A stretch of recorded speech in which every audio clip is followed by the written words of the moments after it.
Pillar থেকে খসে পড়ছে কংক্রিট, বেরিয়ে গেছে জং ধরা রড, সংযোগস্থলে ফাটল আর ফাঁকের ভেতর গজানো গাছ। এমন বেহাল 60-এর দশকে নির্মিত চট্টগ্রামের দেওয়ানহাট ওভারব্রিজের ব্যস্ততম স্থাপনার একটি অংশ বন্ধ হলে থমকে যাবে সমুদ্র বন্দর, বিমানবন্দর, ইপিজেড সহ পুরো নগরীর যোগাযোগ ব্যবস্থা। চট্টগ্রাম মহানগরীর বুকে দাঁড়িয়ে থাকা 60 বছর বয়সী দেওয়ানহাট ওভারব্রিজ।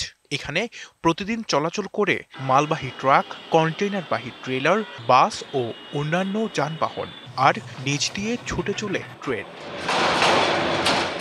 বয়সের ভার আর রক্ষণাবেক্ষণের অভাবে ব্রিজের পিলার থেকে খসে পড়ছে কংক্রিট, কোথাও কোথাও গজিয়েছে গাছপালা। সাম্প্রতিক ভূমিকম্পের পর ঝুঁকিপূর্ণ কাঠামো নিয়ে জনমনে বেড়েছে উদ্বেগ। আমরা মাঝে মাঝে যাইলে বা গেলে, কারণ আমাদের জন্য হচ্ছে ঝুঁকিপূর্ণ, যে কোনো সময় এটা ধসে পড়তে পারে। এখন ধসে পড়ার কারণে অনেকে নিহত হইতে পারে, অনেকে আহত হইতে পারে, যেমন বর্তমান পরিস্থিতি। সানশাইন আটা ময়দা সুজি, ভালোবাসায় তৈরি। ভূমিকম্পের কারণে অনেকে নিহত হয়েছে, অনেকে আহত হয়েছে। পাকিস্তান আমলে নির্মিত এই স্থাপনায় ব্যবহার হয় নিম্নমানের রড। সবশেষ 1979 সালে সংস্কার হয় ব্রিজটি। এরপর থেকে চলছে জোড়াতালি দিয়ে।